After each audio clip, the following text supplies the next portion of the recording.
Well, welcome back to another episode. No, that's crashed. I feel like that should be the first point of discussion. Well, it didn't record because it crashed. Or maybe I just touched it. No, it's working fine. It's just accidentally paused. Being a little Microsoft. Well, welcome to the Random Podcast. Yes! Brought to you by definitely reliable Windows. Hey, it wasn't a Windows problem, okay? It was me touching the... Shut up. This is episode 8. We've made it. We've made it to where most podcasts fail. Damn straight. So we've got to do at least one more so we can increase the We can trend. fail freely afterwards. So this is a long form one. I'm going to set a timer because I actually have to go to work. Which is why we did it at this time, just so that we don't take an hour like last time. So I'm going to set a 10-minute timer for the first segment. Well, let's do it. So weren't you going to take some time? Wasn't that the point? To relax. Yeah, so technically I'm on annual leave at the moment. I was meant to take some time off and go away. The problem was, I didn't know what was going to happen with the borders. It kept on being, about a month ago, one of our friends took some time off and went to Perth. And whilst he was relaxing at a cafe, overheard a conversation about how there might be lockdowns happening, and then basically hightailed it out of there. So I didn't really want to go anywhere whilst I was still sitting there with my phone checking the news every 5 minutes. And just this morning, this is like the 24th of May, even though it might be a week later when you guys hear it, there might be a couple of possible cases. So I'm glad I'm staying within the state. And because I was umming and ahhing so much, I never really, I put in the leave request from my public practice, but because I was umming and ahhing, I never really put in the request for the private practice. And I also work in a pretty geographically diverse area where a lot of the other people in my group don't work. So it gets a bit tough to try and cover everything last minute, and it just takes a bit longer. So I decided that, whilst I was staying locally, because if you think about going anywhere interstate, one day is spent traveling. So I'd just kind of go, well, normally I'd take today, travel somewhere, arrive in the afternoon, and not really do much that day. It'd be every other day. But because I'm only going a couple of hours away, and most of the next 2 weeks, my lists are Monday and Friday. So then I've got the middle of the week off. So just take the middle of the week off and go somewhere, and just far easier to organize. And as a result, instead of going somewhere just for like the 2-week period, I'm just doing 2 little mini trips instead. So I get to see a bit of variety. And genuinely, so I'm going to go to Bendigo, which is a small country town about 2 hours away. I haven't been there since I was in medical school. So it'll be good to actually see what's changed there. It's a good rotation. I liked it. Yeah, well, I think I was there with some of our other friends for a very short period of time. And then after that, I'm going to a national park, the Grampians, which I've never been to, even after living in Melbourne for decades. The only interesting thing about that is that the only reason I still haven't booked it is there's this gap in all the Tesla charging network just hitting afterwards. So I actually have to try and figure out, because all the things that I've figured out involve driving into the Grampians for about 40 minutes, half an hour to 40 minutes. There's a couple of towns that are closer, but then I have to drive out, and one of the chargers is like an olive farm that's open every other day. So maybe for a while. Surely all you need is just a power cable, right? Overnight. Well, none of the accommodation is marked, and all the photos that I can see don't seem to have any external power cords. What if you just stay in a little cabin with an extension power cable coming out the So window? I was looking at that, but it's going to be raining. Melbourne problems. Yeah. So I did look into, is this yeah. going to be safe, and I don't think so. So maybe this is one of those rent-a-car times for that. Yeah, Once yeah, every so couple of years you do need to. So yeah, it'll be interesting. So I haven't quite finalized. There's a couple of other places that are still in the short list, but yeah, that's the plan. So if it does start raining and I can't go on hikes, which leads me to the next thing I think you're going to ask about, dabbling in Python. Yeah, I saw you the other day. Like, how do I do this? So it's actually pretty interesting that I'm getting requests from medical work to help solve like tasks that are best solved with programming. Hmm. So yeah, it's kind of, I'm going to actually ask in the near future just to see a couple of people. So there's another guy at work who's very into Flutter programming and making apps. So he's done this entire really good app which takes all the perioperative instructions. So let's say you have diabetes, or you have I don't know, you're on blood thinners for whatever conditions. So you basically tap what management plan you want. So let's say you're on blood thinners. You tap blood thinners. What's it for? What's the surgery? Here's your instructions, and it just comes out, and you can just screenshot it and send it to the patient, or you can just say it over the phone. It just summarizes everything into just a 3-step process. Perfect. Which is really good because it solves I can't remember that specific What's the one. protocol nowadays for X, Y, and Z combo?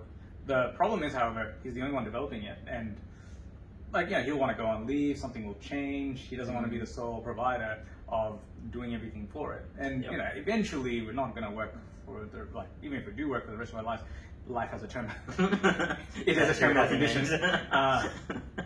So he's trying to, so he was asking what's the best way. So do we hire, do we hire an external company to develop it further? Do we form a core group? Because there's one other guy who's heavily into Flutter programming and could probably do it. And I was kind of saying, look, if we make it a core group, you might want to talk to the executive team bosses, because otherwise next hiring round it'll be like, oh, cool, you're a great anesthetist. Yeah, can you program? No, well, sorry.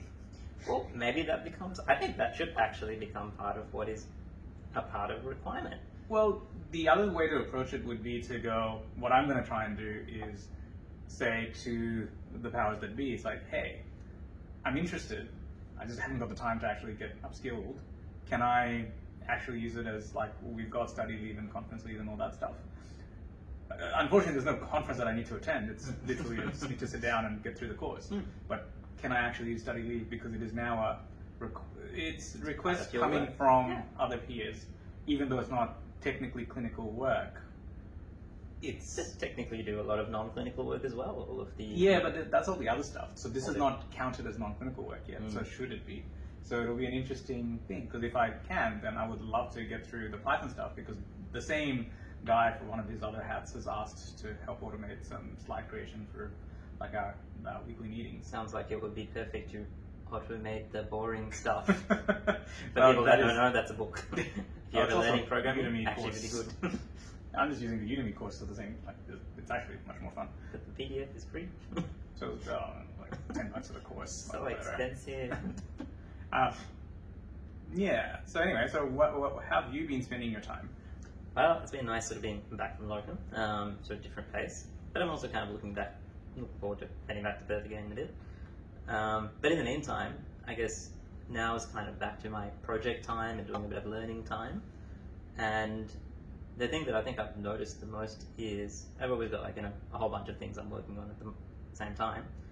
But I'm enjoying doing them in series rather than parallel. So I believe you may have done this as a separate podcast, which I didn't know about. So a few years ago, some medical students started we'll link it actually, it's called Eternal Possibilities, and they started a podcast series just interviewing medical people doing interesting stuff. And I think they want to talk about my photography projects on the side at the time, and I think I passed them on to you as well when you had your Nebula hat on. I might have. Yeah, so literally, they were like, "Is there any advice?" And the advice that I gave was something I read ages ago, which is based on the fact that in the modern day, instead of having one big career, you tend to do 2 or 3, and they're expecting that by the time the next 30 years or so, when life expectancy is roughly about 100, most people will have a 10-year career, then they'll get bored and they'll change, and you'll have about roughly 7. So instead of trying to do everything in parallel, if you have 7 interests, do them in series, do one after the other, because there is something to be said about being able to spend enough time on a project to get competent and then eventually get bored and then move on, versus trying to juggle many hats. And also there's a bit of inertia, I find, depending on the type of work you're doing. But a lot of stuff that I enjoy doing is deep work sort of stuff, where it actually takes a little bit of time to get going, to get your head in that space. Oh, literally the same Python Flutter issues. Yeah, exactly. Whenever you're learning something new, I find personally just immersing yourself in that world just makes it easier, because you get up, go to sleep thinking about that all day, every day, while you're really, really interested in it too. because it sort of ties in two things, which is one, the fact that you are going to learn better, you're immersed in it, but if you have the flexibility and freedom to choose what you work on at any point in time, you can do the thing that you feel like. So, for example, most recent thing that I've been doing is building an algorithmic trading bot. Oh God. It's slowly losing 50 cents at a time. So, and the plan There's is... another financial crisis. It's Exactly. I have full expectation that it will lose the $100 that I've given it to play with. Didn't they say algorithmic trading is what caused the last GFC and all that? What's the worst that could happen? A recession? Sounds Civil like, war after the recession? This sounds like, nah, I should be right. The destruction of the planet? No, that's my AI project. Wait till I combine the two. Just on the thing with your in series rather than parallel point, I was thinking the other thing about it that's really good is that it gives you the easy wins. So you do a whole bunch of different projects. All the gains are little because you're only working a little bit at a time. So I find that I just get demotivated because nothing's moving fast enough. Yep. Whereas if you just do one thing, you put in the effort and you can see the difference. It's kind of like, if you did a... You get a little tangible thing at the end of that chunk. Why people do crash diets and crash little exercise things. Yeah. You can literally see it, even though it's not sustainable. Like that's obviously the bad way to do it, but if you see the change, you're more motivated to keep going. So it's kind of like language learning. Like I tried doing little bits of Duolingo, and I just kind of got bored because it's like, not learning fast enough. Ideally, go to said country, Yeah. sit there for a few months. Yeah, except Japan's still locked. Go to Italy. Oh, yeah. Hey man, we can't even probably go out in Melbourne very soon. So. Yeah, that's true. So yeah, I'll go to bed soon. Anyway, so- later life problems. Now, hang on. What's this VR thing you're talking about? Well, one of the things that sort of so we went to a VR game called Zero Latency. It's a place, but basically they give you VR goggles and you wear a backpack, which is basically a computer, and you have a physical A gun. Windows computer, not a Mac. They're still not advanced enough. What can I say? But the cool thing is, basically, you're in this gigantic warehouse, so you can physically walk around in the real world. So when you wear the goggles, and you feel like you're inside the computer game, so we were in a spaceship shooting at stuff. But when you put the goggles on, you're in that world, and one of the big differences compared to like a VR kit at home is you're physically walking around everywhere. Okay, I gotta say the weirdest bit was, you remember that ramp that was... Yeah. So there's a ramp that looks like it's flat on the ground and it curves up as if you're walking up onto the walls because, into your gravity. And it just feels weird. Like, you just have to step forward in reality, but then in VR, it curves and basically you're now walking up a wall. I think the closest feeling to that is, when you go to walk on an escalator, but the escalator is off. Yeah. I always feel like tripping over whenever I step on. For the first couple of steps, you're like, something's weird. Yeah. So it sort of had that feeling where you're like, I see what this is supposed to be, but this just doesn't feel right. But after playing that, I was like, yeah, I actually want to see how do you build VR worlds, and what are some of the cool things that you could do from it, beyond just the usual, say, games or photos. Like, how could you combine some of the other stuff, like AI generating photography stuff, weird worlds, like, who knows? I think it's called The Matrix. Exactly. Exactly. By the way, for some reason the timer didn't go off. We're Oh. up to our next 10 minutes. As you can see, 10 minutes. What is time? Oh, God. That's the next one. Well, That sounds like a actually, mini-sode. it ties into our random segment, which is Biz Talk. Indeed. So this was more to do with someone joined my email newsletter, photos.rappi.com/Sunday, which actually has photos of which has photos of the VR stuff we talked about. This is true. There's like a link that says read previous. And if you're watching, click below. Yes, click below. So someone was like, hey, you should talk about finance. I was like, what? So in terms of random topics, these are getting very sensible. But I thought it actually would tie into your AlgoBot stuff. And also, so not financial advice, giant disclaimer here, we're not financial professionals, entertainment purposes only, Yeah. Minotaurs. Is it only for entertainment purposes? Yes. Just would you take advice from a couple of guys. Reddit? Yes, you should. You Just don't not us. Yeah. But it was just like, we're good friends, but we have very diverging ways of dealing with things. And I just thought, just overall, And I'd say we both sort of put a reasonable amount of thought into them as well. It's not just a random back of the envelope style. well, it is back of the envelope, but it's like, But it's considered. it's lots of envelopes. Yeah. That I guess goes into your one, which is a system of a lot of envelopes. Yeah, actually, that's true. That's well, what a segue. Yeah, so I think this is where it all comes into the sort of person you are and your outlook on life. So so going back to your AI virtual gaming stuff, I'm much more of a defensive player in most computer games. So it turns out that I play better defensively on assets than I do aggressively, like your YOLO style. But it seems to work in my hands. So for me, I'm pretty much what you read in any finance book, have your staples in a little bit of cash, a little bit in shares, in property or whatever stable, safe assets are, and go from there. So I have a lot of index funds that I put my money into. I hold a certain fraction in cash, which is way too high currently because the share market is a bit frothy and a bit too high. And looking at even like the conservative metrics of that, without getting into all the nitty gritty, it's just because of the really, really low interest rates around the world, people are looking for a return on their investment, like especially people with lots of cash that are living off their investments. So they're putting it into shares because that's the only thing that'll generate enough return for them to live off. So be it retirees or just be it fund managers and whatnot. So as a result, it's just like any other supply demand thing. The price of shares has gone right up based on just like, things that should be, it's basically like saying, hey, if you went to your local grocery store and milk is normally $2 and now $6, would you still buy the same milk? Like, if you really needed it, you sell the milk for $8 tomorrow. Yeah, well, so this is what it's become, is that people are doing exactly that.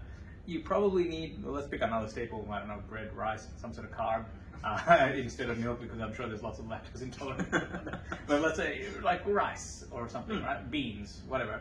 You need a certain amount of index has been going up too. Well, this is the thing, all the indexes are going up, but the intrinsic value of what you think rice should be worth or what it normally costs to produce is low. It's just that there's this huge demand for a return on investment. And as a result, I've kind of just gotten everything's a bit overvalued. I put it away and like building up my little cash pile, if you like, just to, like normally I'll just invest regularly. It's like the dollar cost averaging a little bit over time, yada yada. But the other thing is we're in a fortunate position of being able to have a long horizon for investing. So I've been trying to learn from you and do a bit more YOLO stuff, which is, instead of your one, which is like, I don't play well in that field, is trying to find like tiny companies that have zero cash flow, that are just concepts really, but they've kind of got a company structure together that I think would be a good idea, even if it's not a commercial idea. But like one of them that's actually done really well is a transparent solar panel company, because like, if you think about it, as societies develop, everyone moves into cities. That just seems to be the trend. Like over and over again, you do the same things. You can't really put solar panels on tall buildings because I mean the surface area is so tiny, but everything turns to glass. Like look at any developed city. Predominantly all the buildings are covered in glass. So you could have them as solar panels. That'd be really cool. So I invested in one company, which is currently delisted and totally lost all my money there because, and I'm not even kidding, the lead scientist went for a hike and got crushed by a tree. Why was this not part of your investment research? Yeah, I was just like, I think it's very tragic, but it's just like, thinking of it from a financial point of view, like, you can't account for that, right? That's like key personnel risk right there. But one of the other companies that does the same thing, I invested in like little bits in a lot of them, that's gone up like 5-fold. So like, okay. But at the same time, I never expected that because they're such tiny things that like I don't know how to sell out of it and put it into conservative things. So this is stuff that I'm working on. But your approach, on the other hand? Well, a little bit different. So I guess, especially since I was a registrar reasonably recently, where my approach What does that mean? So as a registrar, basically still in training. So that was still till the end of last year, I guess. Yeah. Where essentially what you earn as a registrar, what you earn afterwards is a bit different. And so the way I saw it was actually as a Different registrar. being like a multiple difference. Yeah, large difference. And so for me, the way I looked at things was actually during registrar time, rather than trying to save as much as I could and try to keep that aside. Well, I have very little actual, expenses requirements. So any spare cash I do have, I'd rather put that into highly risky things, because even if it all disappears, it doesn't really impact me too much. I don't have dependents that, to mouths to feed, etc. So if I throw some money at something and nothing happens from it, not at the end of the world. And I guess it's a lucky thing to be in that position. And also from that, some of those things work out pretty well. Such as? Well, crypto back in the day, that was great.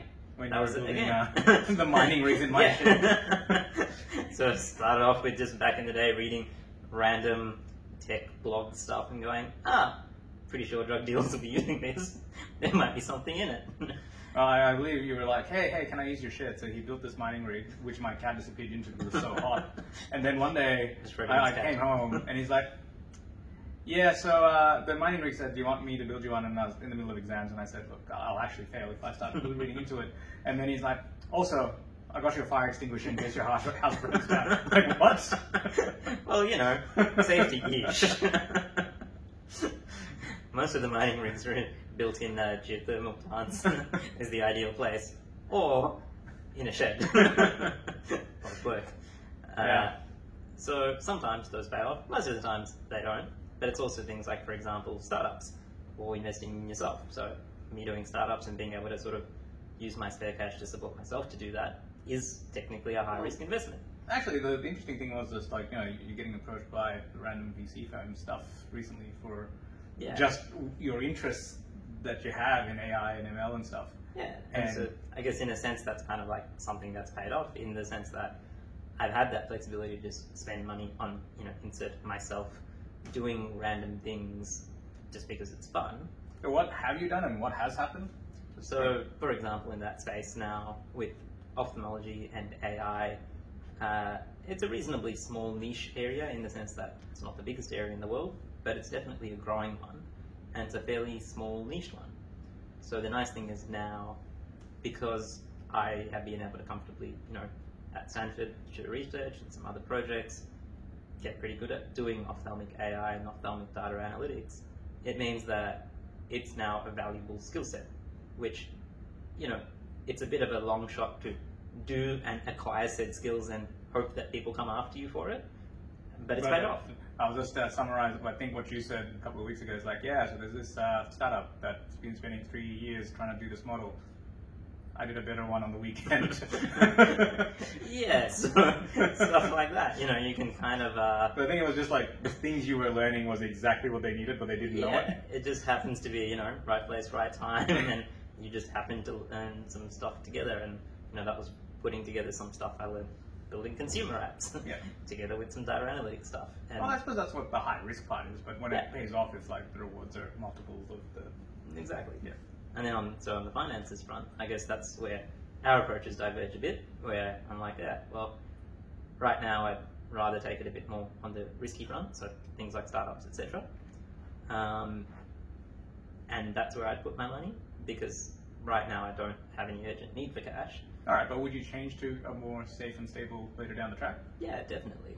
Yeah, I And think it's a this is bit where of a it's like question of literally when. back to front. Yeah, so you're going with the safe and stable approach first, and then once you have enough, then go YOLO it, where I'm like, well, there's very little, so if I can 10x very little, then it'll mean something. If it goes to 0, it also means very little. Alrighty, well that was actually smack bang on the next 10-minute segment. One thing you probably have some ideas on is with the whole finance AI, like fintech, whatever the hell that means. Where do you think, any ideas on where it's going in the future? Well, I think one of the things is there's a push to decentralization of a lot of things, and I think while the whole Bitcoin bubble, I'm not a big believer in it itself. I think where the value is going to come from is from the underlying sort of concepts of blockchain and crypto in general, rather than necessarily one coin being the winner or loser. Okay, what do you mean? Because like, unless you're in Yeah. the world, like, So none of that stuff. without going into it and making it a Bitcoin talk, basically the concept that everybody can have a shared agreement of what has happened, which is not told by one person. So So typically, that's the blockchain that you're describing. correct. So for example, at the moment, the bank has the records of who has what money, and you're trusting that the bank is not lying. But what if there was a way that everybody could agree upon some information? So like, if like you write it on, I don't know, like the public square. Yeah, it's like exactly. You write it on a piece of paper and put it up on the public square notice board, and there's some sort of magical system, which means that everybody trusts that what's written up on that magical notice board hasn't Everyone's been watching all the time when someone writes a new There's a one. whole bunch of people watching it. There's a whole bunch of people, making sure people aren't doing anything dodgy on it. And there's And magic. that would be Bitcoin mining, right? Like that's the equation That's you're the whole solving. sort of it's the concept of a shared ledger, Yeah. which is what crypto runs on, and so that can enable things like some interesting smart contracts where they can be automatically executed based on deliverables, and it's all very, very early days at the moment, and it's not really going to be in practical use for a while, I don't think. But even things like the vaccine passports, it's an international problem. So Well, actually, I was thinking even more broader than that. If you think about it, like the way traditional media covers news, like we seem to be in a post-truth world where you can just make up stuff. Like Yeah. you probably need a version of this to just document what's happening, yeah, because people just go back and say, no, I never said that, and then half the web pages just disappear from certain news sources. And also now with AI, you can fake a lot of videos and Yeah. use and make it look very realistic. So I think, yeah, I'm with you on this one on like blockchain just being a version of truth that we can kind of go, dear God, it said it, it's fine. I don't think it's not here yet, but it's something that I think perhaps in the next 5-10 years. I think it's going to have be to, right? interesting to see where it goes. Because there's just so many alternative facts out there. Alternative Okay. facts. All right, so I thought we'd finish up with random question of the week. And this one just came to me this morning because I was like, I got up and I saw the light outside. I was like, yes, I'm on leave. I'm going to go fly my drone. And I literally got Nice. up, got changed, and ran out the door. And it was the days that, you can't help but jump out of bed because you're so excited. What do they have in common for you? I know the biggest one for me is good sleep. And usually it's not the first day of good sleep. Like, you had a crappy weekend, it's like, well, and you have one night of good sleep. Okay. It's that second night of good sleep for me. Wake up, feel like $1 million, like ready to do anything. And the other time is when I'm really, really deep into a project where you go to sleep thinking about it, and then you're like, I have an idea. You're like, I should probably sleep. And you wake up and you're like, that idea, I need to do it now. Yeah, I think for me, I'm on the second bit. Like sleep is less of an issue for me. That's used to have always been the case where I can function pretty well. But as I get older, need it more and more. Man, simple. But I think the thing I found is the days where I know that I'm going to be working on something that I like, so kind of like your interesting idea problem, but is the days that I'm not so tired that I have a few minutes before going to sleep going, hey, I wonder what I should do tomorrow, and I have a little pre-plan. So like look through my to-do list and just earmark a couple of things. I think it can be, like for me, it can just be chores. Like if the house is too dirty and I'm just too tired to do anything now, but like for me, if it's dirty and untidy, it's like a physical need to clean up. Yeah. And I just go, tomorrow morning, first thing I'm going to do is tidy it all up, and then I'll be okay. So it can be something as mundane as that. But like today, it was just like, I've been meaning to go fly the drone in the morning for a while, so I was like, looks like pretty good light. I just missed it. It just got a bit hazy. I'm like, tomorrow. But yeah, so that was literally get changed. And I think I was at the door within 10 minutes of waking up. Nice. Still just missed it because I was walking quite a bit far, but I think it's like having the pre-plan, especially if you put in something that you really, for whatever reason, it can be not excitable per se, but it could be just this thing that you really want to get done. If you highlight it as like the key task of the day, the night before, I wake up going, yeah, I've got to get up and get it done. Interesting. Yeah. I think, the light also definitely helps. The light? Yeah, like good light in the morning, a good sunlight. sunrise. Yeah, A good yeah. sunrise. That also works. All right. Well, that's pretty random, and I'm getting a phone call, so I will have to go because I don't know if the video stopped. Because random. All right. That's it for now. And please send a voicemail. Yes. So Voicemail it up. anchor.fm/brandins. You can hit the button, put in any name, any email address. It doesn't actually check. You can record a voicemail because we want to play one here. And if you have any feedback, it's podcast@photosbyrafi.com until we go and get the random URL at some point. Oh yeah, maybe if we do 10, that could be our reward. Okay. At 10. Oh, email might change. And like and subscribe and all that stuff. And also, if you have any random segment ideas, Let us know. or if you want me to ask him any questions. With pre-planning. Yeah, dear God. That's interesting. Let me think upon that. Hey look, there's a picture on the wall behind me. And with that, adios for yet another episode. Oh, and one last random thing. Going totally against the random part of it. No. We're going to try and release it every second Friday, Yes. just to have some sort of a schedule, because unless we do that, it'll be like those intermittent gaps like we just had. We're kind of good, then we kind of got a bit slack. So every second Friday, which means We've got to get it done. we got to get it done, and we've pre-recorded a couple of things too. Like this one, because I think it's coming out like a week and a bit from now. Oh. Because you just put up the stuff last This is week. true. Last This week, is so true. Next week, Yeah, we're becoming professionals. Hiya, content library. Yeah, it's going to be content calendar and content. Okay. Okay, with that, adios.